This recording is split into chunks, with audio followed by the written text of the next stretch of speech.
നമസ്കാരം. പ്രധാന വാർത്തകൾ.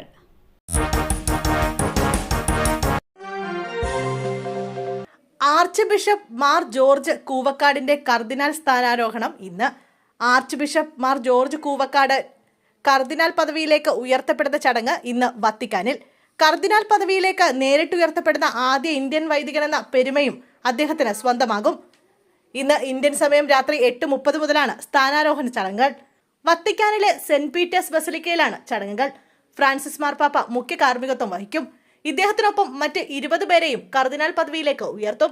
ചടങ്ങുകൾക്ക് പിന്നാലെ ഇന്ത്യൻ സമയം രാത്രി 10 മുതൽ 12 വരെ നവ കർദിനാൾമാർ ഫ്രാൻസിസ് മാർപ്പാപ്പയെ വത്തിക്കാൻ കൊട്ടാരത്തിൽ സന്ദർശിച്ച് ആശീർവാദം വാങ്ങും.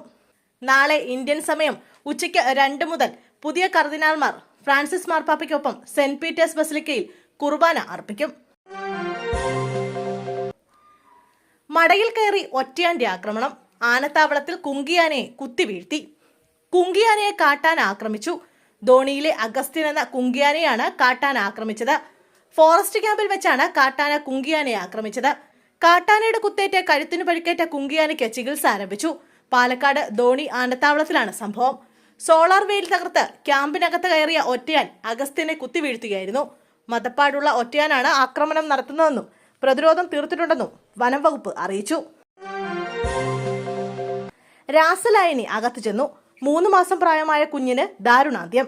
അബദ്ധത്തിൽ രാസലായനി അകത്തു ചെന്നതിനെ തുടർന്ന് 3 മാസം പ്രായമായ ആൺകുഞ്ഞിന് ദാരുണാന്ത്യം. ചെറുവത്തൂർ യൂണിറ്റി ആശുപത്രിക്ക് സമീപം വാടക വീട്ടിൽ താമസിക്കുന്ന മാർബിൾ തൊഴിലാളി രാജസ്ഥാൻ സ്വദേശി ധരം സിംഗിന്റെ കുഞ്ഞാണ് മരിച്ചത്. കഴിഞ്ഞ ദിവസം രാവിലെ വീട്ടിൽ വെച്ച മൂത്തുകുട്ടിയോടൊപ്പം കളിക്കുന്നതിനിടെ മാർബിൾ ഒട്ടിക്കാൻ ഉപയോഗിക്കുന്ന രാസലായനി കുഞ്ഞിന്റെ മുഖത്തും വായിലും തെറിക്കുകയായിരുന്നു. ഇതോടെ കുട്ടിക്ക് ശ്വാസതടസ്സം അനുഭവപ്പെട്ടു. ഉടൻ തൊട്ടടുത്ത ആശുപത്രിയിൽ ചികിത്സ തേടി.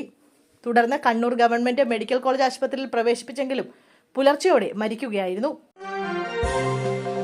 കോൺക്രീറ്റ് മിക്സിംഗ് മെഷീൻ കഴുകുന്നതിനിടെ അപകടം. തൊഴിലാളിക്ക് ദാരുണാന്ത്യം. നെടുമ്പാശ്ശേരി സ്വദേശി പ്രദീപാണ് മരിച്ചത്. 45 വയസ്സായിരുന്നു. കോൺക്രീറ്റ് മിക്സിംഗ് യൂണിറ്റ് വൃത്തിയാക്കുന്നതിനിടെ പ്രദീപ് മെഷീനിൽ കുടുങ്ങുകയായിരുന്നു. അപകടം നടന്ന സ്ഥലത്ത് തന്നെ ഇദ്ദേഹത്തിന് മരണം സംഭവിച്ചു.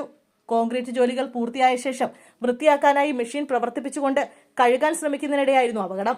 മൃതദേഹം കളമശ്ശേരി മെഡിക്കൽ കോളേജ് ആശുപത്രിയിലേക്ക് മാറ്റി. നവവധുവിന്റെ ആത്മഹത്യ. ഭർത്താവ് കസ്റ്റഡിയിൽ.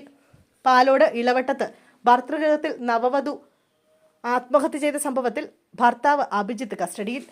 ഇന്ദുജയുടെ അച്ഛൻ മരണത്തിൽ ദുരൂഹത ആരോപിച്ച് പോലീസിൽ പരാതി നൽകിയിരുന്നു. പരാതിയുടെ അടിസ്ഥാനത്തിലാണ് ഭർത്താവിനെ കസ്റ്റഡിയിലെടുത്തിരിക്കുന്നത്.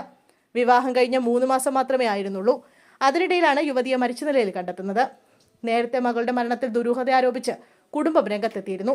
പാലോട് ഇടിഞ്ഞാർ കൊളച്ചൽ കൊന്നമൂട് സ്വദേശി ഇന്ദുജയാണ് ഇന്നലെ ഉച്ചയ്ക്ക് വീടിനുള്ളിൽ മരിച്ച നിലയിൽ കണ്ടെത്തിയത്. ഭർത്തൃ വീട്ടിൽ നിരന്തരം മാനസിക പീഡനങ്ങളും ഭീഷണിയും നേരിടുന്നതായി മകൾ തങ്ങളെ അറിയിച്ചതായും എന്നാൽ തങ്ങളെ അവിടേക്ക് ചെല്ലാൻ അനുവദിച്ചിരുന്നില്ല എന്നുമാണ് ഇന്ദുജയുടെ കുടുംബം ആരോപിക്കുന്നത്.